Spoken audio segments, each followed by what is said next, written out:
Hi again guys, and welcome to this month's Biggin and Scott Inner West monthly wrap for the month of April. Joined again by my partner Tristan Tomasino. Hello. Hello Tristan, how's things? Good mate, how are you? Fantastic Tristan. That's good. Now, come back from Easter. Come back from Easter. You like the cold weather, Tristan? Oh, it's freezing at the moment. Bring back summer. That's all I can say. Bring back summer. Winter's on the way. Yeah, winter's Winter definitely is well on and the truly way. here. And a little bit earlier than maybe we expected. Definitely. But April, disruptive month with Anzac Day and Easter. Yeah, we were talking about that, guys. Obviously, the month of April, there are a few distractions. And by the way, you'd be very happy, Tristan, because your Pies beat Essendon on Anzac Day. They did. So yes, great win. You'd be happy with that. We'll just leave it at that. We'll leave it at that. Yeah, we won't talk about what happened Friday night. No. But there were distractions with Anzac Day and also Easter.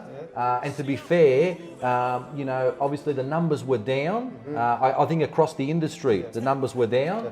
However, Yarraville and Maribyrnong offices both had pretty good months. A pretty good month for April, I should say, in the wash-up of things. With Easter, the Easter Bunny came to visit you, and I was actually missing that day. And Hassan might put the video up soon of that. You probably saw that. I was at the West Footscray train station. And, I was left on my own there. I couldn't believe the video when I saw it on my phone. I'm not sure where Tristan disappeared to, but we thought we'd have a little bit of fun with that. Tristan, we got some very good feedback. Very good. Very good feedback. Very good. Which leads me to one of the first results that we want to speak to for April. Obviously, we're in the West Footscray, so we'll start with that. You had a fantastic result at the Dancing Dog Cafe. Unbelievable. I'm going to milk this for all I can, mate. I did say it was probably going to be the biggest auction of my career. And you're on 3AW as well? I was, and I think we get Hassan to put up some highlights of the auction and the interview on 3AW. But at the end of the day, we took that to auction. There was probably about 250 people there. And although we passed it in, we managed to sell. I can't disclose the exact price, but sold for just over 1.6 million. Fantastic result. We're talking about the Dancing Dog Cafe. Tristan, good afternoon. Good afternoon, Dennis. How are you? Terrific. You're from Biggin, Scott, in Yarraville, gorgeous part of town. What happened? Well, we took it to, obviously, auction on Saturday, as indicated last time we spoke. Huge crowd there, probably one of the biggest crowds I've ever done an auction in front of, so probably close to 300 people. And a lot of them were a part of the community group. And we ended up having 3 bidders. I can't disclose the actual price, but it went for a little over 1.6 million. Everyone watching this video can rest assured, because there was a lot of publicity from the community about developers buying it. Developer did not buy it. It's an investor taking on both the leases and just going to keep it on their investment portfolio. Very good, Tristan. From Maribyrnong, you had some terrific sales as well. There's some good results. The one that stands out, Tristan, for me is a block of land that we had in Waterford Green, number 36 River Park Terrace, which was for sale with another agent, facing the Maribyrnong River there in the Waterford Green estate, approximately 421 square metres. And we sold that before auction for $645,000.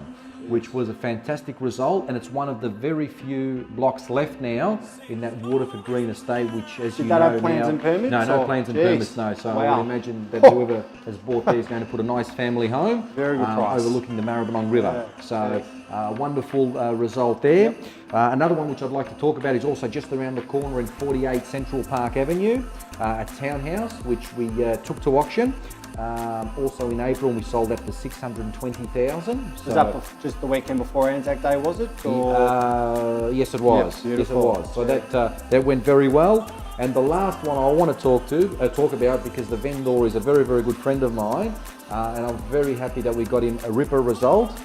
Number 181 Radio Street in Maidstone, opposite the Medway Golf Course. Tristan, I had a feeling you'd bring that one up. I didn't even know, but I had a feeling. Good friends with my vendor there, and I'm wrapped that we got him such a good price. Opposite the Medway Golf Course, 3-bedroom townhouse, lock-up garage. That sold for $710,000. Very good spot down there. I think it's still very undervalued right down there. Nice quiet cul-de-sac. So very good result. But there's a few others, Tristan, you just want to quickly talk about. We had a couple more good results. One in Spotswood, in Hick Street, 251 Hick Street. We're currently selling 3 there. We sold the middle one, which is actually a record for that particular pocket because it's right near the freeway. $818,000 off the plan, probably going to be finished end of this year. So very good result there by Daniel Baroni. And Matthew Alderman had a terrific sale at 5 of 367 Williamstown Road in Yarraville.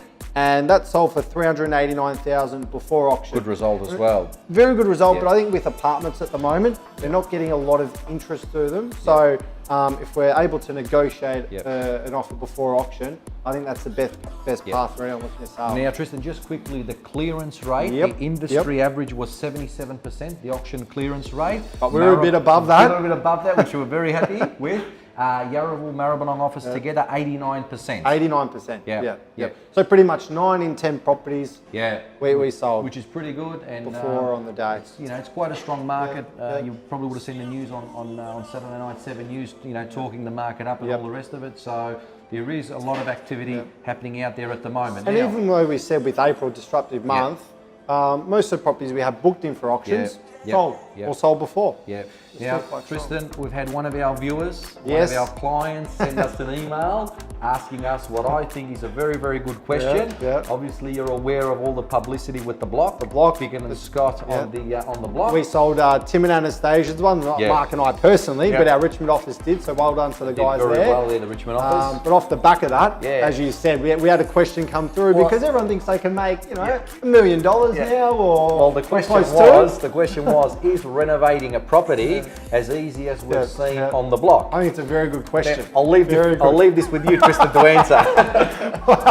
well, I guess the simple answer is no, Mark. Yeah, I agree. And I remember when the block kick-started again a few years ago, and a lot of people in the market thought we could all go out and make money.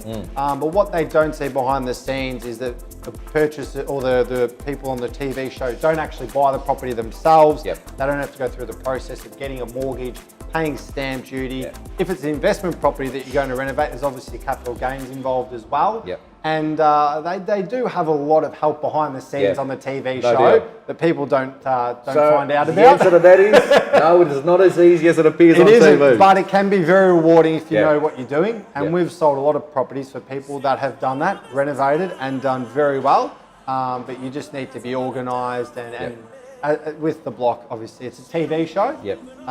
It's not reality. That's right. It's not reality. And just on that, guys, keep the questions coming. We really enjoy the questions coming through, and obviously we try to answer them the best we can. We've got very strong May. Strong May. May is going to be very big for us. Fantastic activity so far for May. So looking forward to speaking on the next May one. edition and letting everyone know exactly how we've gone And for I just May. want to quickly finish up because a lot of the guys have got some terrific testimonials recently off Rate My Agent.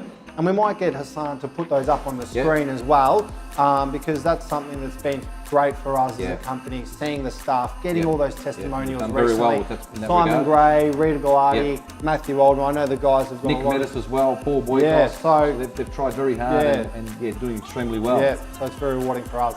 I think that'll do it, Tristan. I think it will, nice and short. Haven't gone over time, which is good. We're very careful of that. So very short. Fantastic. Thanks again, guys, for tuning in, and we look forward to seeing you on the next edition. Bye for now.